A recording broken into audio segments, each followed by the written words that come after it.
the subject of dreams, I have a question up here on the board, and it is, what is the dream you remembered as a child?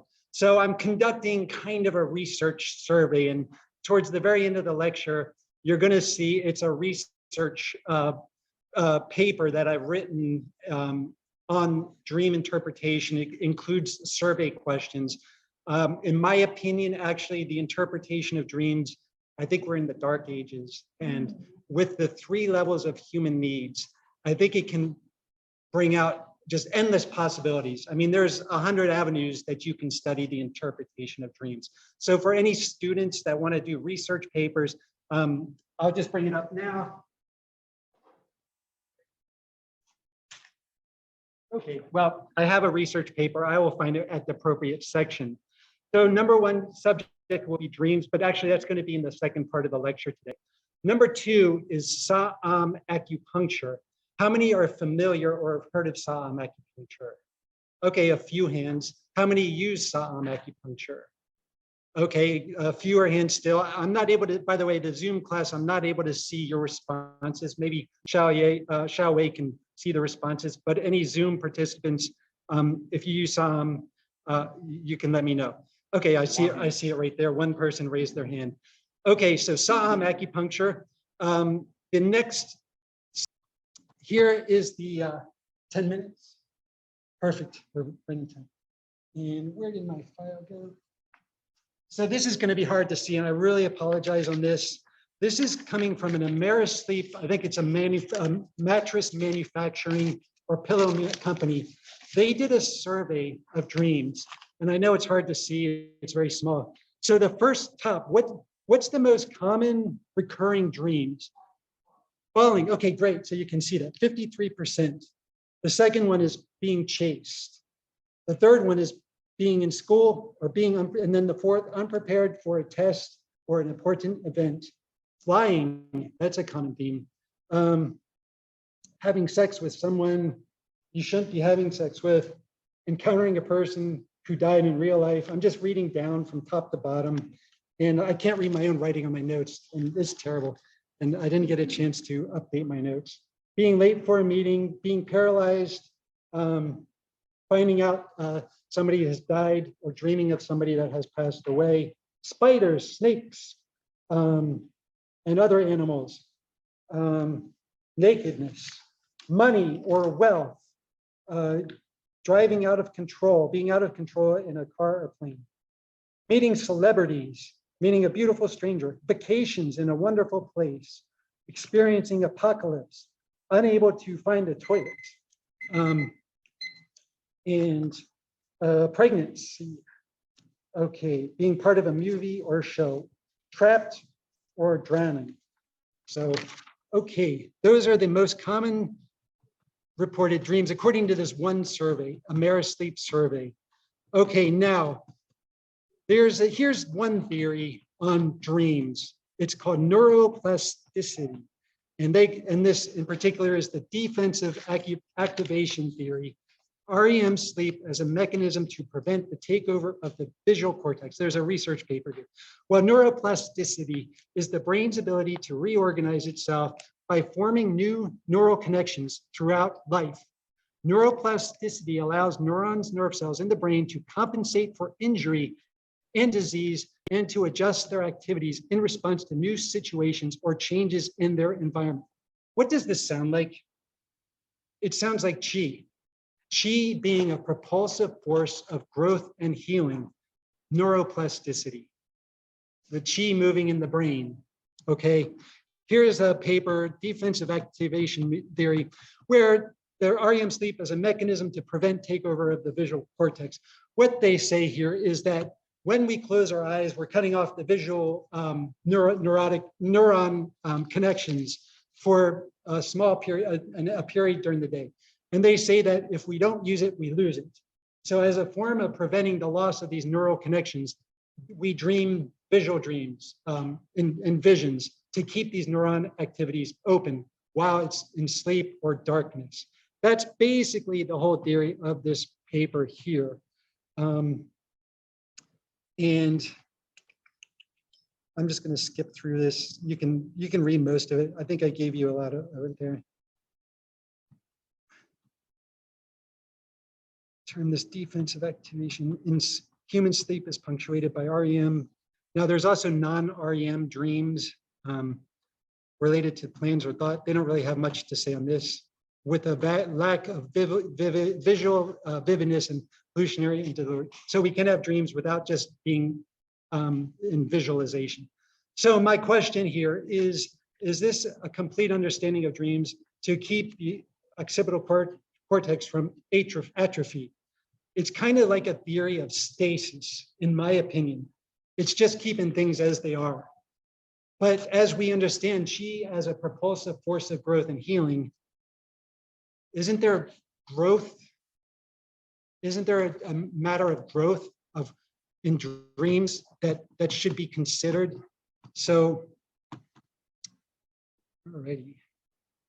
Okay, what are we on? That wasn't too much of a problem for you. Okay, so the interpretation of dreams and the 3 levels of human needs. The 3 levels of human needs and the interpretation is destiny. It tells you where you are, where you want to go, and if you've gone too far. And in my book, Saam Medical Meditation, there's a chapter 9 where there's idea of satisfaction and dissatisfaction pertaining to each of these 3 levels of human need. You may be dissatisfied and you want things, or you may be oversatisfied. You have too much of it. So one thing that I'm not going to be doing is, this is not divination. This is not fortune telling. I'm not going to predict the future for you, okay? But it tells us where we are and maybe where the path that you're going on. So I'm going to read to you a quote of Sigmund Freud.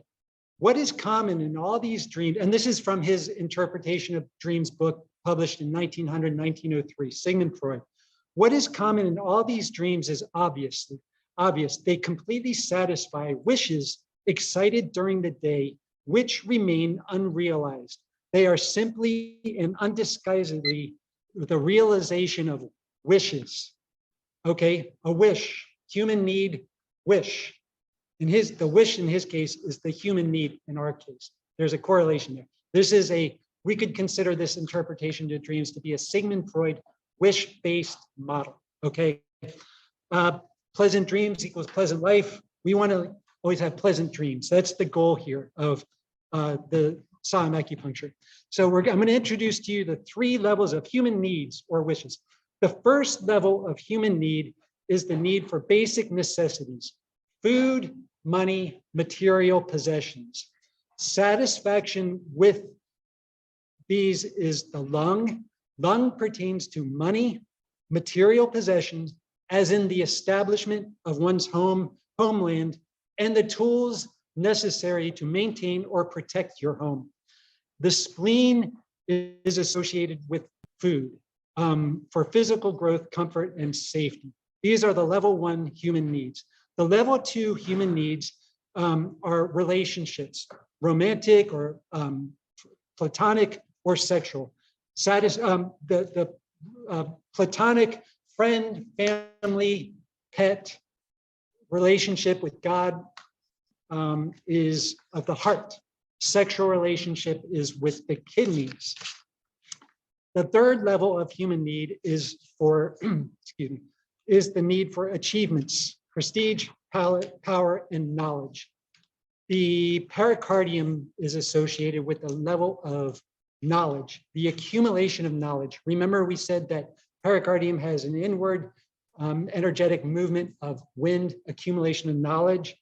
And then liver is pertaining to your need for acknowledgement of your skills, your talents, the need to perform in front of other, recognize.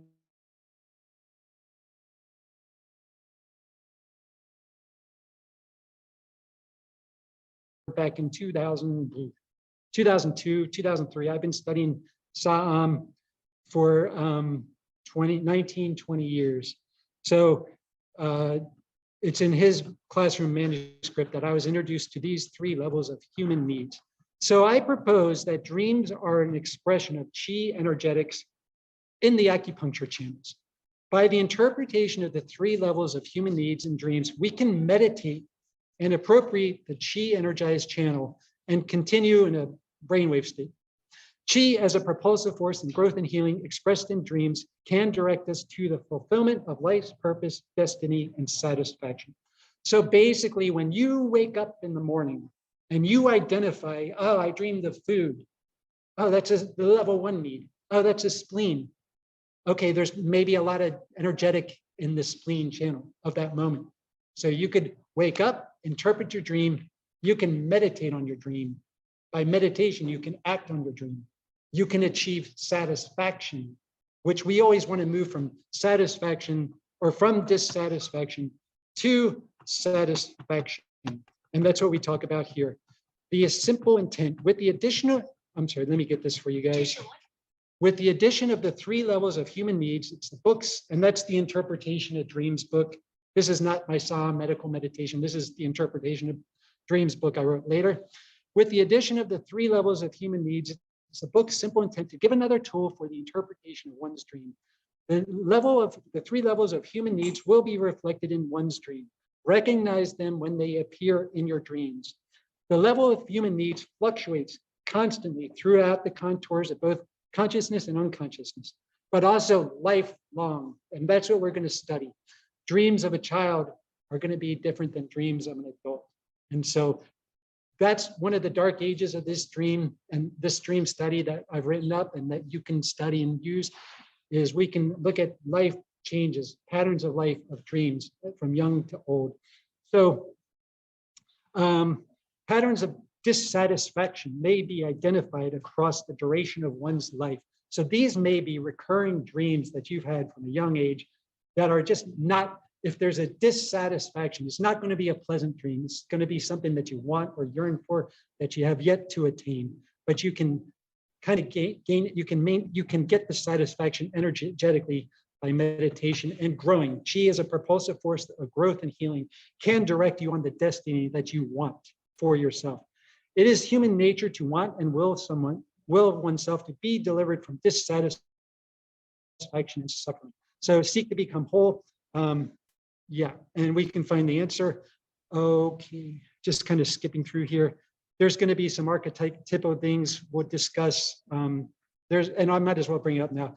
The animus, Carl Jung introduced an animus figure in dreams, which back in his day, about 80 years ago, there's maybe more gender specific roles in society. So he would say the animus figure is the opposite gender of you in your dream. But I don't think so. I think it's just the animus figure is if you have a constant friend or family or some member that consistently shows up in your dreams, that may be your animus figure. And that animus figure is not that person, it's you. And you're placing your wants in that animus figure may be achieving all the wants that you want for yourself, but is projected on your friend.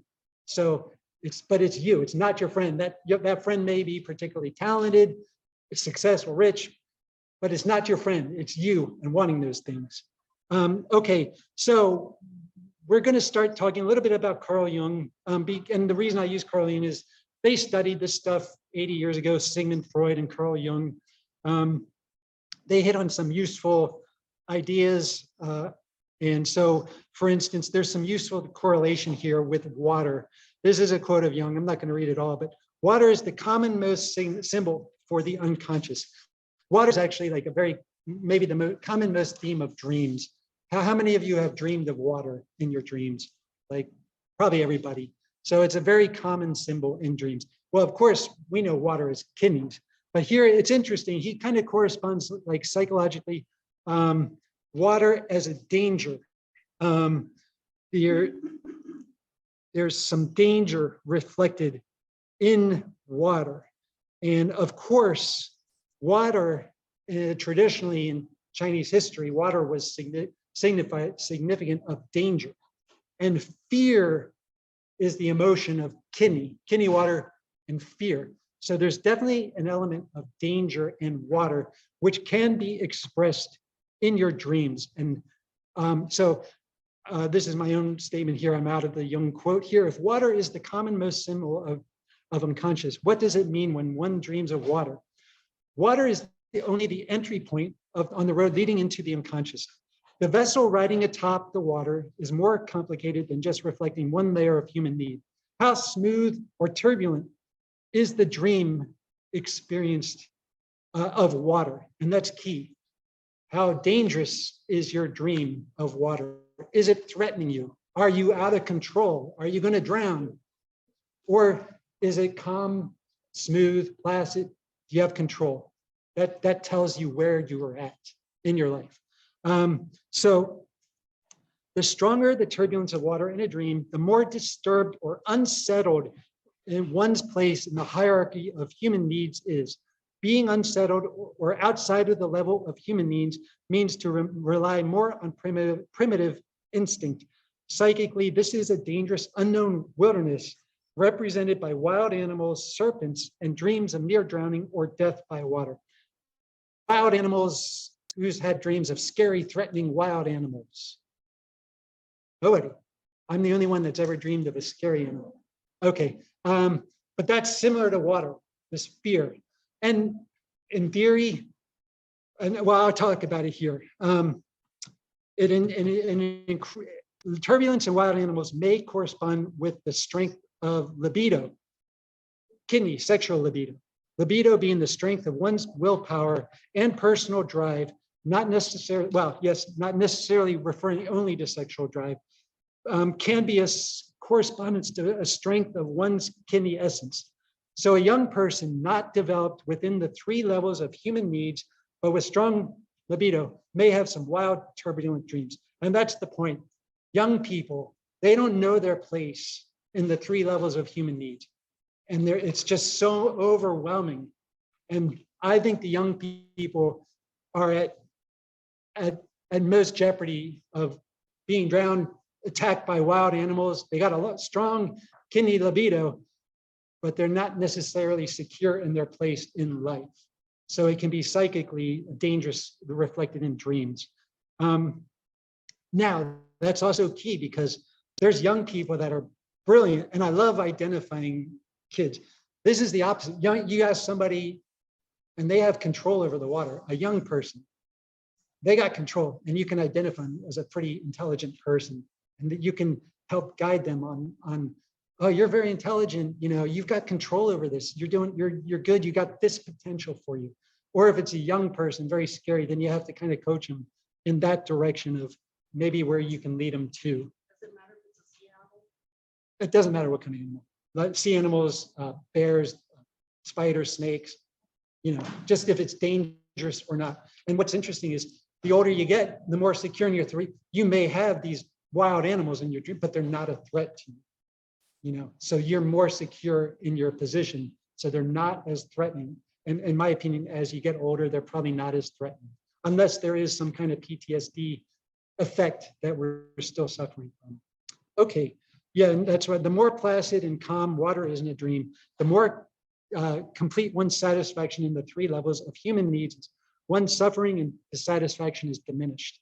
The Carl Jung calls it individuation, which is the process of being whole, dreaming of peaceful, placid waters, pleasant flights. We have likely reached a point of individuation. An individuation is not eternal, though. And Nantiadramia is the transformation of yin and yang. Things can always change. Circumstances can change. And you can recognize it in your dreams. It's like you may be in a life-changing situation and all of a sudden there's some things come up. We're going to talk about the heart. Okay, so I'm not going to read through all this here. The heart pertains to level 2 human need, the need of relationships, family, friends, pet, angel, God. So it's obvious to identify, and this is a dream that, and from your slips, somebody had wrote they dream of their spouse that may have passed away. And that right off the bat is probably a heart level 2 need. And so I would be doing a heart channel treatment and look for other patterns. You know, when you do your clinical intake, what's interesting is you're going to find the dreams match up with your patterns and findings. There's going to be other physical findings that you're going to see that line up with the interpretation of dreams. And then also one other thing is seasonal right now we're kind of coming into the end of summer. Well, maybe the dreams this summer have been heart-filled dreams of yours, and you can be aware of the seasons through your dreams. Does anybody remember their dreams of the last couple months? Has anybody had like some heart dreams, do you think? Yeah, maybe not. Okay, so yeah, recognize the seasonal. Now, on the heart, I want to go back to this Xiao Yang phenomena, the heart gallbladder. Heart is love, platonic family love. Gallbladder is courage, and it's the ability to engage in a battle with love and courage. I mean, this is like your experience as a child, I think, was love and courage, heart and gallbladder. And you exhibited, like I told you, like control over the situation. You had control at a young age, which is awesome, and you were protected. So high stress situation you're involved in, and you got an angelic visitation that saved you. But you were very intuitive too. I mean, you took a big risk. So heart gallbladder is like the fight or flight. You know, I'm going to go into this battle and with love. I mean, this is like, I liken it to the Roman soldiers back in the time of Rome, when it's like the honor of the Roman soldier to engage in battle. I mean, that's heart gallbladder courage. Well, remember, gallbladder is of the weird Xiao Yang syndrome symptoms where there can be demonic, weird synchronistic events, but also if your dream is haunted. And we all know, we all learn with a disturbed heart spirit, we have nightmares, right? So nightmares, maybe heart gallbladder, you can meditate on this to expel it out of the energy and change it, pray, and change it to the angelic visitation. I think if you're visited by demons, you can equally ask God to come in and expel them out of you and bring in the good. We want to move from demonic to good, better situation. Joy is the emotion of heart. We all know that. So you have maybe the summer was joyful dreams that, you know, reflect heart. My dad, he's 90 years old, and him and my mom are together. And my dad's common dream is that every night, I always dream of your mom, and she goes away from me, and I'm looking for her. I'm looking for my mom. Well, that's a heart level dream. He's 90 years old, heart person. Now, what's interesting there, and again on the lifestyle change, I think how many of you learned, like, in regards to memory, short-term memory is rooted in the kidneys, and long-term memory is rooted in the heart. So as we age and we get the dementia diseases, which is kidney essence decline, you see memory loss, memory, bone density loss, Alzheimer, dementia diseases, short-term memory loss, but you retain that long-term memory. So it could very well be that as older people, they have a lot of heart energy, and they, of course, they've lost, you know, the older you get, unfortunately, we lose people the older we get, and you may have a real heart longing for people. So that's something for you to meditate on, and with your patients as well. Now, generally with my older patients, I do the kidney channel treatment. Like my dad, I've been doing kidney channel treatment every week, nothing but the kidneys for him for 13 years that I've been down here. Yeah. I've been waiting to ask, when you say meditate, what does that look like? As a person of meditation or as a practitioner of my patients? Both? As a all these point prescriptions that I showed you are the 4 needles, especially the tonify mother points on both sides, are the chief points that I meditate, as well as the mu points. Okay, that's the base. I understand, but what does that look like? What do you do? Like, do you do breath work? Do you look at it? I think my wife will explain. She calls it the dead man, and it's a yoga. You know, there's the dead man yoga position. Basically, I'm a couch potato, and I'm just lying there for hours and hours. And like I said, I do meditation 5 hours a day. I feel chi, and I can feel the chi. Like I said, it's a garden of chi, and I've been doing it for 20 years. It started as a tingling. You'll see it in my book. It took me weeks to feel this sensation of chi, and where the acupuncture put the needle. And when I had my heart problems, I went to the doctor, and he stuck needles at PC6, which I didn't know anything about at the time. He didn't stick any needles in my chest. So later after the treatment, I said, why'd you put a needle there? Anyway, it's a long story, but I meditated where he put the needle because I figured that's got to be a good point for my heart. Yeah, it's all about, yeah. And it becomes easier. Are you saying that you're drawing your attention from there and moving it? It's intuitive as well as intelligent. The intuitive part is if you can feel chi. This is something very kind of difficult. It took me 3 weeks of meditating to really start feeling chi. So how do you tell it to your patient? How do you explain this? Well, to the them? day chi, when I put the needles in the patient, Yes. and we've all, okay, after the treatment, we always ask, did you feel any unusual feelings, sensations, heaviness, movement, pulsation, throbbing, feeling like an insect's crawling, phantom needle where there's not? Those are good sensations. Chi, movement, warmth. So those are the expression of chi during a treatment. And I tell them after, and I say, I had a study in my book, maybe 30% of the patients get these really great, outstanding experience. Maybe another 30% pretty good, pretty relaxed. Maybe like 10, 15 don't feel much of anything. But I tell those patients, oh, you can meditate them. When I take them, I say, go home, meditate and see if you can still feel the chi sensation. So it's all about intuition of feeling chi, and chi kind of takes on a mind of its own. It moves where it needs to go. It's almost acting independently of our body, but you can guide it with the knowledge. So I feel the chi, and it's a very pleasant, when you start feeling the chi, it's like, oh, this is so fascinating. And I'm comfortable, I'm lying, I'm relaxed, I'm comfortable.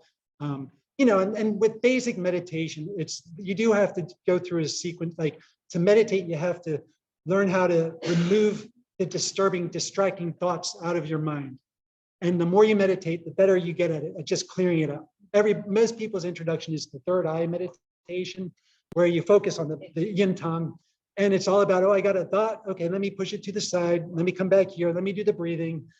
Now, as we're doing with Saam Acupuncture, we're doing third eye meditation, but we're bringing it to the two tonifying points of these techniques.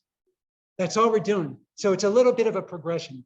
Okay. Now, also, my wife can feel chi, it takes some time to feel chi, but it becomes like a very fascinating, captivating. And then you use intelligence.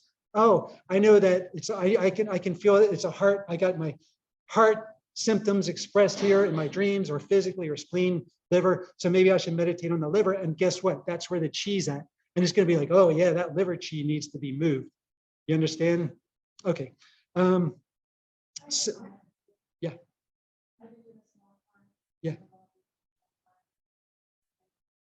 Honestly, talking about that and listening, that was probably one of those calls that every once in a blue moon I hear a conference, and I tell you that's so interesting. Yeah. That's so interesting. I love that. Yeah. When you're talking about and doing that, because it makes so much sense. Do you know what I'm saying? Yeah. And yeah. So I'm gonna. Yeah. To get on myself, yeah. Yeah. Now I also had the advantage of I was dying. I was on my deathbed. And when you're on your deathbed, your health is the number one concern. And so I'm not going to do this with my friends. I'm not going to do that. I'm just going to stay here and meditate. So, maybe it's the healthy people that don't have the patience to do it, So it's something like a process. It takes a long time, but it's so fascinating. And I mean, it's so unknown in society that we have this energy that we can intelligently direct. I mean, it's just phenomenal.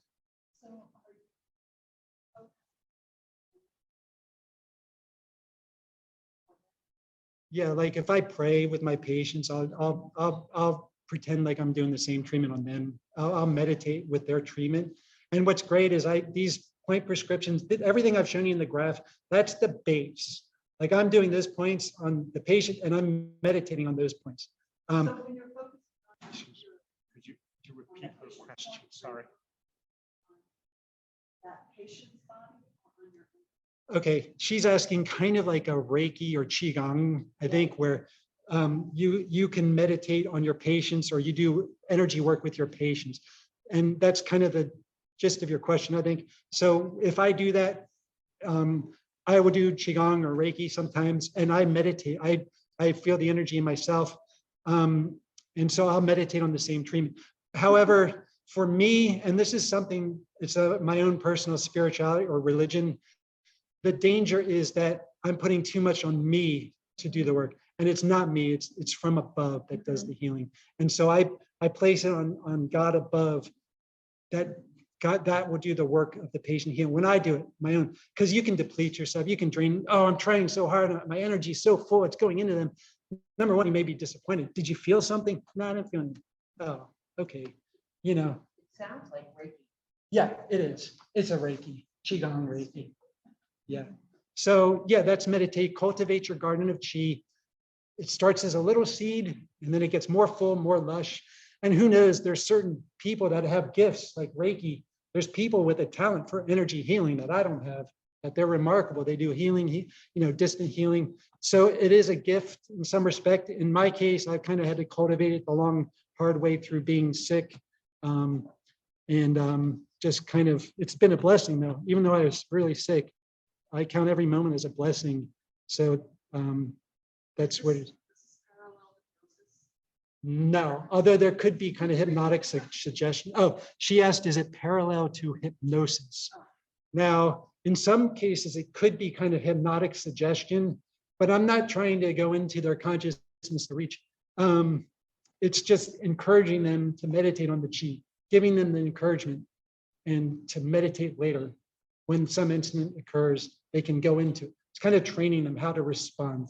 This is kind of a PTSD technique that they do at the military, where they would bring their attention to the patient's feet on the ground. So it's a grounding technique, kind of hypnotic suggestion, but just go on the acupuncture points. No power, no control, just work with the technique, for their benefit. Okay, so heart, gallbladder. Gallbladder is this idea of fighting with courage, demonic possession. Okay, maybe you need to meditate on the heart, gallbladder channel technique to expel these weird things, and they may be reflected in dreams. So, okay, now this is interesting. We're going to move on to the spleen, and this comes into my research study that I asked you. What's a dream that you remembered as a child? So we're going to go into that, and we'll see. I'm going to read this now. Carl Jung. Jung's earliest remembered dream at the age of 3 or 4 was one he kept secret till his mid-60s. This numinously tinged dream was situated in a meadow not far from his parents' home. In the dream, he says, I was in the meadow. Suddenly, I discovered a dark, rectangular, stone-lined hole in the ground. I ran forward curiously and peered down into it. Then I saw the stone stairway leading down. Hesitantly and fearfully, I descended. At the bottom of the doorway was a round arch closed off by a green curtain. On this platform stood a wonderfully rich golden throne. I am not certain, but perhaps a red cushion lay on the seat. It was a magnificent throne, a real king's throne in a fairy tale. Something was standing on it, which I thought at first was a tree trunk, 12 to 15 feet high and about 1.5 feet, 2 feet thick. It was a huge thing, reaching almost to the ceiling, but it was of a curious composition. It was made of skin and naked flesh. And on top, there was something like a rounded head with no face and no hair. On the very top of the head was a single eye gazing motionlessly upward. Above the head, however, was an aura of brightness. The thing did not move, yet I had the feeling that it might at any moment crawl off the throne like a worm and creep towards me. I was paralyzed with terror. At that moment, I heard from the outside above me my mother's voice. She called out, "Yes, just look at him. That's a man-eater." That intensified my terror still more, and I awoke sweating and scared to death. What was he to make of it? The phallus, a subterranean god not to be named, an initiation into the secrets of the earth, that fearful tree of my childhood dream, revealed as the breath of life, the creative impulse. What happened then was a kind of burial in the earth, and many years were to pass before I came out again. Today, I know that it happened in order to bring my greatest amount of light into darkness. It was an initiation into the realm of darkness. My intellectual life had its unconscious beginnings at that time. Okay, there's 2 elements, the 5 elements. What's the first element? Yes. And just last night, as I was reviewing, I totally missed this, but I just saw it last night, and liver, wood. the wood structure, but it's the earth, the germinating, the young person. So we all know that the earth takes food and to post-heaven essence. Okay, now the spleen as a young person, the need for food is the level 1 human need. We need food to grow. So this extends to the need for physical comfort and safety in the surrounding of strangers and other people. The spleen is perhaps most unconscious during childhood. Childhood is a time of imaginative, horrific fears. Abuse, molestation, murder are the imprinted archetypes most vivid during childhood. It is one of nature's top prerogatives for a mother to protect her kids. Male lions and taking over a new pride will kill the young. Children are physically and emotionally vulnerable to abuse from both stranger and friend alike. The function of the spleen is to spur our physical growth. The bigger we grow, the less vulnerable we become. So in Jung's dream, he decided in the cellar, an allegory for the death, the grave, the womb. It is a descent into earth. It is a period of germination where the psyche develops. This is a lifelong process. Again, kids may be vulnerable to these that adults may not be. And that's why I wanted to ask you your dreams to see if there's a theme of descending into the earth, of the grave. Some may have expressed that or maybe not explicit. A lot of the survey questions were fear. You're in a fearful environment. Unquestionably, that was like the majority of the themes. Some are flying. So being in fear, being vulnerable. Okay, so this idea of level 1 for food extends to the mother and the food and the gathering of food in history. Worry is the emotion is associated with spleen. Imagine like food security in the old days. So food was probably always on the thought of people.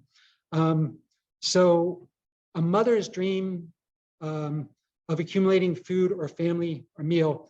Now, what does that parlay into? Level 1 human need for food and material. That pertains to responsibility as well. Responsibility. And it could be reflected in your dream. Number 1, if you dream of food in a dream, you may be hungry, you may be a spleen person. You know, if you consistently dream of food or sweet things, or just, oh, I dreamed of a piece of cake. Oh, well, maybe my spleen is energetic at that time and I need to meditate. However, I also think of being responsible for other people. And this may be the overthinking. Who's ever had a job where they go home, hard day of work, weeks long of work, and they dream of work and the task, and it's the most frustrating thing, right? Who's ever had a dream of working? You know, I always think you should get paid for that. Okay, let me ask you this. As an acupuncturist, who's ever had a dream of needle spills or needle sticks? Like terrible, terrible, terrible. Like tens of thousands of needles on the ground, right? And that's our responsibility. Oh my God, I got to clean this mess up. And it gets worse and worse and worse. So I think of that being responsibility as a spleen type of dream. So we may be overthinking. We may have a lot of responsibilities for other people that will be reflected in the dream. Okay, so, okay. We are going to move on. The lung. Okay, now I talked about Carl Jung. There's something kind of frustrating with him. It gets a little bit tedious. Now, I don't blame him because back in that day, they were kind of pioneers in exploring consciousness. But a lot of it that's frustrating to me is that it can pretend to be knowledge, but it leads you into nothing, the ether of nothing. Whenever he says numinous, I just think numinous is just the ether of nothing, but it pretends to be like you're knowledgeable. And this is where acupuncture completes or perfects that kind of stuff, because we provide real answers and solutions, right? So acupuncture theory like really evolves like, oh, you don't need to really focus much on Jung or Freud, in my opinion. Here's something interesting though. So he kind of captures on ideas that acupuncture theory will kind of confirm. And in this case, the lungs, breath of spirit, pneuma, wind. Jung refers to pneuma in dreams as the spirit of God. The spirit wind takes on the living presence of another entity separate to oneself. It lives of itself, and it shudders, runs through the man who thought of that spirit. Okay, so what's interesting is, I think he's talking about the corporal spirit. The corporal soul, the immortal soul, resides in the lungs. So the lung, and this is grief. I don't think I mentioned it last year's. Grief is the emotion of the lungs, sadness, and the lungs are born at our first breath. The spirit of the lung, born at our first breath, dies at the last breath. And because of its recognition of mortality, it's sad and grief-stricken. Now, with the harmonized combination, the lung urinary bladder, the urinary bladder has a role of being a guardian and protecting. It's the longest channel, runs down the back. So it has a guardian kind of role. And I love it in regards to this idea of shuddering. The kind of terror evoked by the pneuma is reflective of Saam properties of the urinary bladder, which energetically is the coldest of meridians. The urinary acts as a sentry or soldier on patrol who alerted to the utmost of danger, impending danger. At the back of the neck, the hair stands up on the skin like goose flesh. Does that sound like the lung defensive chi also? So I had a dream maybe a year and a half ago. Sometimes when I can't sleep on my bed, I just roll off on the floor. I have a yoga mat and I go right back to sleep. And I had a dream where I think I was reaching up, grabbing my wife's hand. And I was like, oh, like love, the heart. And all of a sudden, a voice from the back of my head goes, and what about me? And I woke up like, whoa. And I realized when I was sleeping, there was a cold draft blowing on my neck. Maybe there's dust on the floor or something. Well, what happened the next day or two after? I got a scratchy throat, a sore, scratchy throat. And so that was an attack of the lungs, but the urinary bladder protected. So, well, yeah, and that would be how the pathogens are described as ghost. And so that idea reflects psychosomatic, which we didn't talk about yet. Psychosomatic. There can be physical expressions in your dreams that are expressing something physically wrong. So that's also something that you should observe and pick up on. And in the patient, that's when you see the synchronicity of your clinical findings with the patient and their dreams. You'll find some synchronicity there with the clinical findings, but also for yourself. So the lungs being like the mortal soul dying, they are the level one need for material possessions. The establishment of your home, your tools and possessions, weapons needed to protect yourself. So this corresponds to the idea of hoarding, for instance. People that have a lot of things, this is an excess. This would be an example of too much lung energy, too much satisfaction, which needs, and I mentioned before, the dreams can tell us if we've gone too far, meaning if we have too much satisfaction. Hoarding is an example. We're having too much stuff. Or obesity, weight gain is an over-satisfaction of level one human need. So when you dream, who's ever dreamed of like you're homeless, or you dream of beautiful places and you want to be in beautiful places and you wake up, oh, it's not real. So maybe there's like a kind of a homelessness, and that's kind of recognized in the mortality of the lungs. Nothing is permanent. We're sad and grief-stricken because of that, and there's really nothing we can hold on for forever. So that can be expressed in dreams, like the want for needs for tools, can be the need for weapons. Metal is the element of lung, so there could be knives, guns, metal objects to protect one's house and belongings. So the immortal spirit seeks attachment to others. Now, there is a little bit of correspondence with the heart. As far as community, we're talking about a community. The lungs and the homeland is establishment of one's community. Well, people make up a community. So we can have a heart love for spouse, relatives, people of our community, but we can also have a lung need for people of our community. So the loss of a spouse, of a member of community can affect the mortal spirit and diminish one's kind of place in a community. Does that make sense at all? Okay, that's good. Any questions?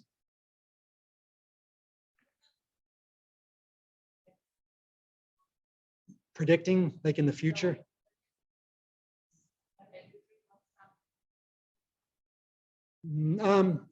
She asked if I'm going to talk about predictive dreams when you dream of something and then it happens. I already did kind of, that's in the weird synchronistic event realm of the Xiao Yang gallbladder channel. That's in that weird realm. It's a Xiao Yang realm where good things or bad things can happen. And they're weird synchronistic events that occur. So we've kind of already discussed that. Okay. Okay. So the lung, community, homeland. If you're homeless, you dream of homes, cities, houses, tools. You may have a need for lung treatment. And sad. Okay. Yeah, this is in the Interpretation of Dreams book. Yes, I have the link. Yeah, actually, this is 2 books. This information's in Interpretation of Dreams. And then it's also more concisely put in Structures of Knowledge, Organ-Centered Consciousness, Structures of Knowledge. This one's just a real concise kind of categorization of everything we're talking about today. So these are available on Amazon. Structures of Knowledge, Organ-Centered Consciousness. Yeah, I'll pass this around. Go ahead, you can take a look at that. Thank you. Okay, the liver, level 3 need.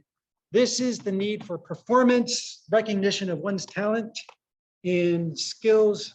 We're going till 12, right? 12, okay. So who wants to be a movie star? Yeah, maybe you've dreamed of performance in your dreams. Are you performing in front of other people? Do you want their attention? Are they giving you attention? Now here, this idea becomes the idea of satisfaction or dissatisfaction. Are people ignoring you in your dream or are they paying attention? If they're ignoring you, you're in the midst of people and you want their attention, but they're ignoring you, you have probably dissatisfaction of some sort. If you're performing sports, music, and there's other people around, that may be an expression of liver. As far as this 3 levels of human needs, the need for recognition of your skills, talents. Now, the liver being wood, in my opinion, signifies elevation, levitation. I think it may pertain to flying. Flying is a very common theme of dreams. So my question in the dream of flying, and this is when you ask your patients, when you're flying, are you in control of the flight? You have control, is it pleasant? Or are you dive bombing and crashing?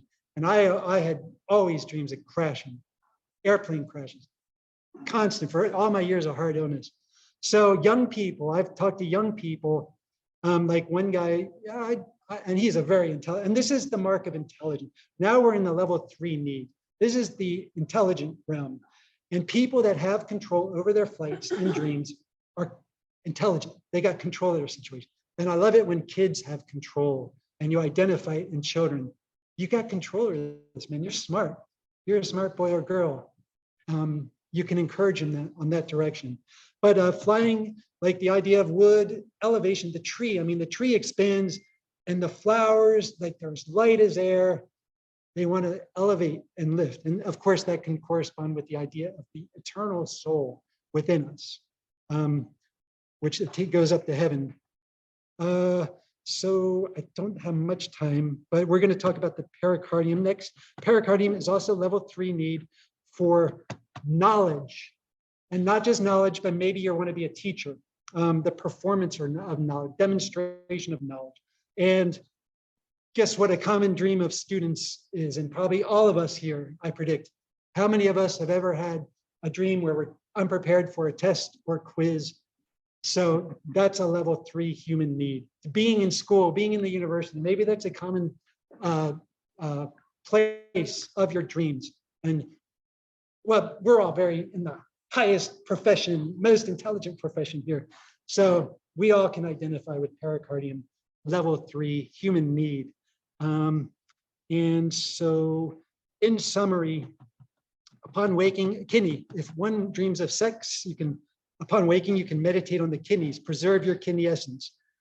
Heart, when one dreams of beauty, heart is also the appreciation of beauty, aesthetic appreciation, pure loving family relationship, meditate on the heart. If one engages in a fight or battle, this can reflect heart, gallbladder, energetic. Again, same thing, meditate on the heart, gallbladder, love and courage. Spleen, when one dreams of food, meditate on the spleen. I also would say if one's dreaming of work, the frustration of work, probably need a spleen meditation.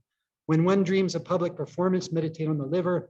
When one dreams of being in a city, house, homeland, meditate on the lung. Knowledge now, knowledge is also a study of the past. So regret, learning from mistakes can be an expression of knowledge. We learn from a past mistake. And so if you wake up, if you have a dream that, oh man, I did that. And like you say you're a thief in a dream and you're like, oh my God, what am I doing? What am I doing? You know, and you wake up and you're like, oh, thank God, I'm not in trouble. I'm not going to get arrested. Well, maybe that's a pericardium. You've learned from a harsh lesson. And thankfully the dream, it was just a dream. Okay. Can I ask a quick question about the, meditation? Yeah. If you're meditating on boredom, when I meditate with a purpose. Like Yeah. my purpose is to just completely relax whatever part of my body are. But to meditate on an organ is to meditate to do what? Well, Like I have to have a reason. Yeah. So she's saying that she goes to sleep with a purpose, and she's going to dream. She wants to dream a plane, and she's going to have it. And I forget the name of it. Does anybody remember the name where you can consciously direct your dream? Lucid dreaming. I think that's kind of a lucid dreaming. Like you can kind of control your dreams, but I'm not focused on that. I'm more focused on the result of your dream and what comes after your dream and where that dream tells you you're at. Well, here you've got a dream of water. Yeah. And so, I mean, a lot comes with water. So now I want to meditate on the lungs. So what do I tell the lungs to do? I mean, what do I, and how? Well, then you meditate on the prescription, the point. She's asking, what do you do when you identify something? You meditate with Saam Acupuncture. You can meditate on the point prescriptions of Saam. And particularly the two tonifying mom points. That's the two, and you'll see if you got a lot of energy there. See if you can feel things going on. Well, I'm more primitive than that. I'm actually like I meditate on the Oh. point. What is that like? So you're either tonifying or reducing, right? Yeah, Oh, I mean, in so the that's beginning, purpose. yeah, in the That's it. beginning, because this is all brand new and it's like, whoa, this is Yeah. really strange. Keep it simple. Meditate on just the two tonifying mom points, but with more sensitivity. And when you get to know the point prescription, then you add the sedating technique. Okay. It's the garden of chi. I'm meditating sedated. I would just focus on the tonifying points with Saam Acupuncture. And I don't necessarily do a lot of like sedating techniques. I like the harmonized combination because I think it reduces what needs to be reduced and kind of harmonizes or tonifies what needs to be Thank tonified. you. Okay, so relationships. Level 1, if you have a dream of responsibility, that may be a spleen or lung. If you have a dream of love or sexual, that's level 2, heart or kidney. Performance or command. You have command over other people, or you're being ignored by them. That would be liver. So we're going to move on to the study and the animus. I talked about the animus, which is maybe a repetitive person, friend, maybe somebody that's way more successful and you want to have their success. Maybe it's like a celebrity that returns in your dreams. Well, when you dream of that, you're not actually dreaming of that person, you're dreaming of yourself and the wants that other person is achieving. So it's back to you. Now, we're going to move into the study. Now, what I did is I wrote a research paper. Oh, no, actually, sorry, this is really interesting.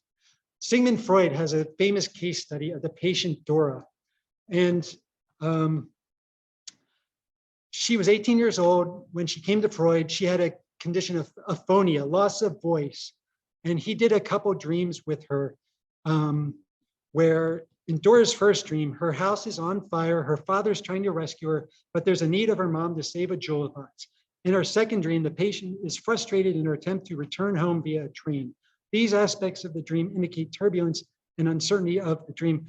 I don't have time to go through the whole dream, but she lost her parents, I think, at a young age, and her dream reflects heart, lung, she's kind of homelessness, and well, her chief complaint was aphonia, loss of voice. Well, the tongue, heart, she longs for voice. So in her dream, and you can read it, it's all in your notes there, you can look at that and identify the 5 elements in her dream, and you can correspond that to her condition. So I'll let you read that. Unfortunately, I don't think we got time. And her parents were in a loveless marriage. Her mom trying to save a jewel box. That's a lung material possession that she's probably has dissatisfaction with, of course. And their parents was not a loving relationship. So she probably had dissatisfaction in the heart, in the lung, and it expressed itself in this physical manner of aphonia.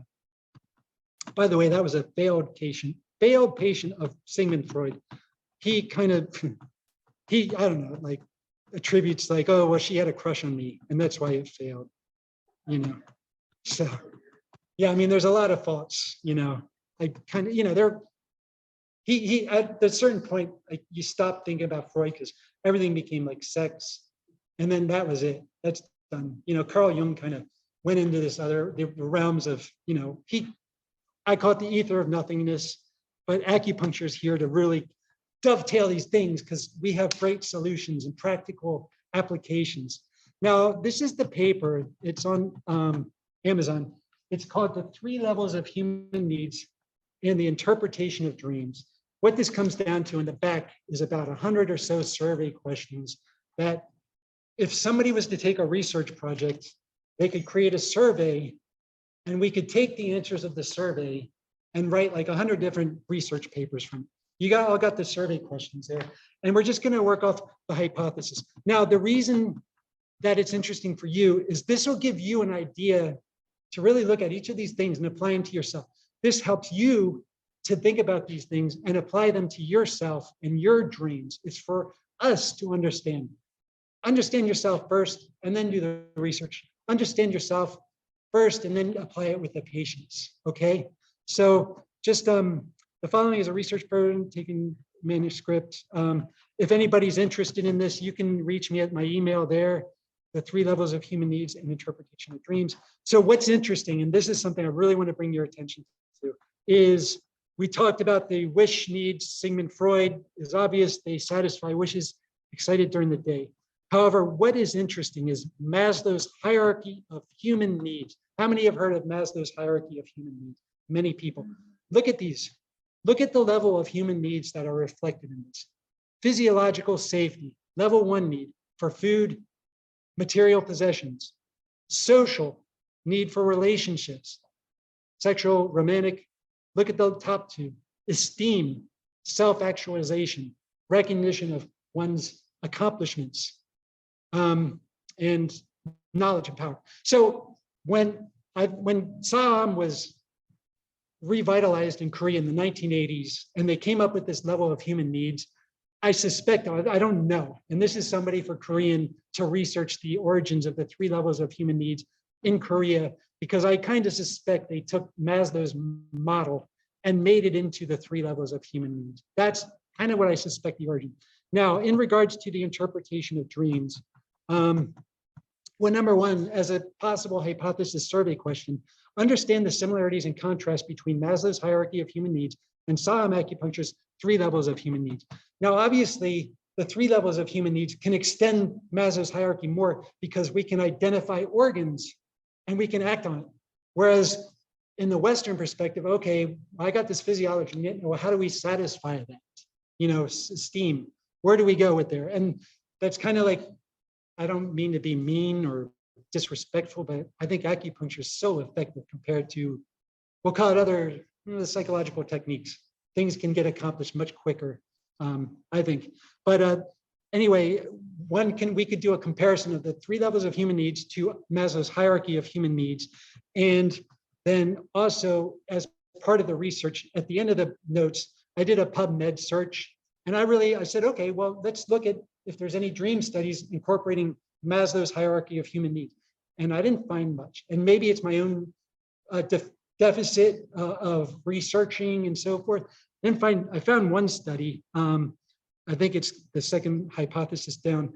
I found one study where if you go to like number 2, there was a pilot study of Maslow's human needs model and the interpretation of dreams from Coots, a pilot study for the analysis of dream reports using Maslow's need categories, an extension to the emotional selection hypothesis. I don't know what that is.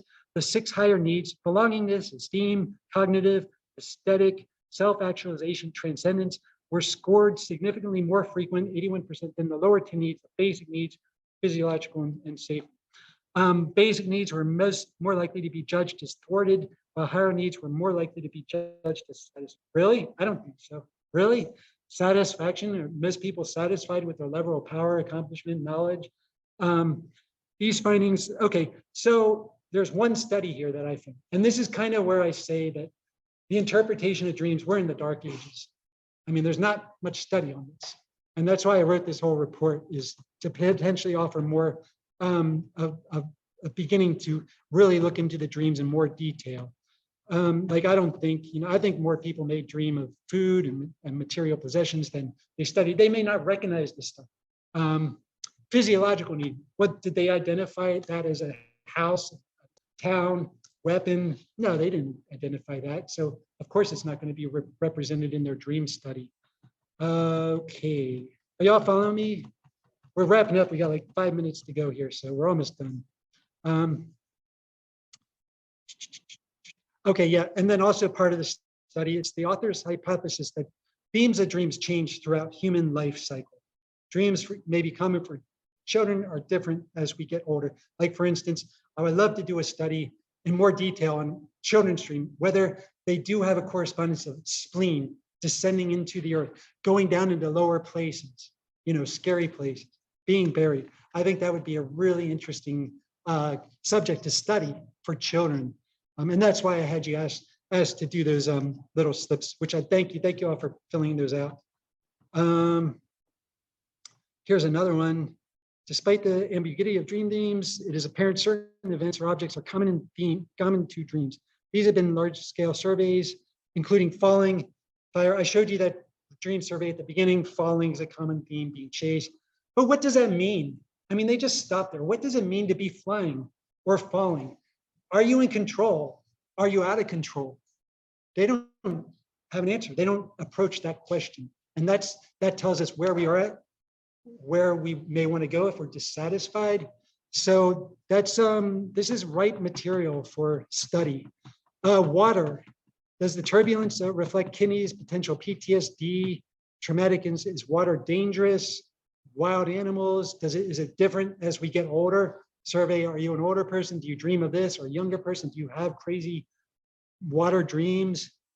That would be interesting. I think it can help direct people, it just give them guidance. I mean, it's like if we're in the dark ages, we're like in nowhere. Is there a percentage that don't even remember their dreams? Yeah, there is, but I don't know specifically. She asked if there's a percentage of people that don't remember their dreams. And yes, I'm sure there is. However, if you want to remember your dream, it helps. Before you go to bed at night, you ask, oh, let me remember my dream. And if you do an interpretation of dreams and you're at a point, you're going to remember your dreams and they're going to be providing for you information that you can work on. So you can ask to remember your dreams, and then it's going to be, yeah, you can write it down. Journal your dreams in the morning. See if you can meditate on that. Okay, another survey question. Are there psychosomatic implications to dreams? Is there somebody with a lung issue? Do they have homeland dreams, sadness, grief? So there's potential there. Wouldn't that be great? People, oh, I've got this lung problem and my dreams are always like searching for a homeland. And what do you know? There's a correspondence between my dreams and my physical problem. I can meditate, or you go to the acupuncture. Maybe if you guys can do this, maybe there's a network referral that you can refer people to. No, I just think, yeah, go ahead. There's one question. Okay. You want me to read it out? Yeah. So the question here is, my 83-year-old mom dreams off and on, especially last night. She has vivid dreams of herself as 10-year-old with her dad, who already passed away. For clarification, this is a sign of heart. She needs treatment for heart, yes. Meditate on her heart. Exactly, and good job. I think we could all identify that one. I mean, before he even the question, they answered their own question, right? And you could all identify that. 83-year-old lady dreams of when she's a young girl. Remember long-term memory. You know, we've all heard stories. I can't remember where I put my car keys, but I can remember the color of my bike and the tassels on my bike. That's like heart memories. So yeah, remember vivid dreams, remembering her child and then her husband who passed away. So yes, in answer to your question, there's maybe a dissatisfaction in her dream. So you can do a heart channel treatment and maybe she can come with some kind of energetic satisfaction. Yes, great question and great job. Good job. Okay, we're almost done here. Are there seasonal implications to dreams? Like I said, maybe this past couple of months you've had heart. Well, what's going to be going on? We're going to be going into the autumn season, the lung, you know, lung is dryness, harvest. So we'll see, is there going to be uncertainty in your homeland, in your possession? You know, so are there seasonal implications? They can be identified perhaps.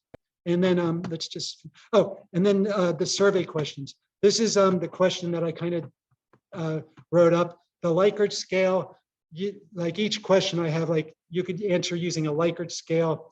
Frequently, often, sometimes, how, never know. So you can match like the Likert scale. I just put a questions regarding general dreams, food. Now I go into the 5 elements: dreams of school, dreams of ghost, poltergeist. That's Xiao Yang realm, heart, gallbladder, probably.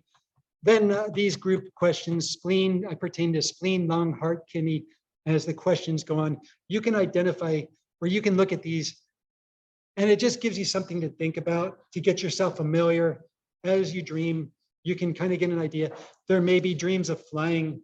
Is it, or turbulence in water? Are you in control of the, is the situation in control of you? Do you long for other people? Are you ignoring people? This can be another oversatisfaction of level 3. If you have a dream, like say you're Elon Musk, most famous rich guy in the world. What are his dreams? I can imagine people, Elon, and he's like, you know, that would be a level 3 need of oversatisfaction, too much attention. So there can be that aspect too. Okay. A and B. I have to go back. Where's Psychosomatic implications. okay? Oh yeah. How do dreams? She wants to know what's the answer to hypothesis question number 5. How do dreams of those who consider themselves in good health compared to those considered not to be in good health? And that's a question like in the, are you in good health? Do you have any health problems? On the survey, okay, you're in good health. You probably have satisfaction. But if you're not in good health, what's the problem? Is there things in your dreams that pertain to that? Like I said, you can correlate dream themes with clinical findings in practice. And then is there a correspondence between identified organ system illness and dreams? The same kind of thing. Yeah. Okay, so I think we are gotten to the end. And then also at the last thing, there's also like, I mean, you could phase 2 start later on, you gather the data, you can take the data, sort it out and this and that. That could come in later. However, I just wanted to show you like my PubMed search. When I did interpretation of dream studies and PubMed, I came up with very few studies. So I think this is a ripe subject for research and study. Thank you very much. I really appreciate that you came this way and that you're able to sit through the class. Any other questions or anything? There's one question here on Zoom. Oh, we got a question. Do you offer internships? Yes, but we're not really equipped in our clinic. We're not a super busy clinic, but if you can go to the books, basically, I hope that everything in my books that I've written has been presented here. But yes, I mean, if somebody wants to come and observe, absolutely. Yes. Okay. Okay, thank you. Thank you. Okay, thank you so much.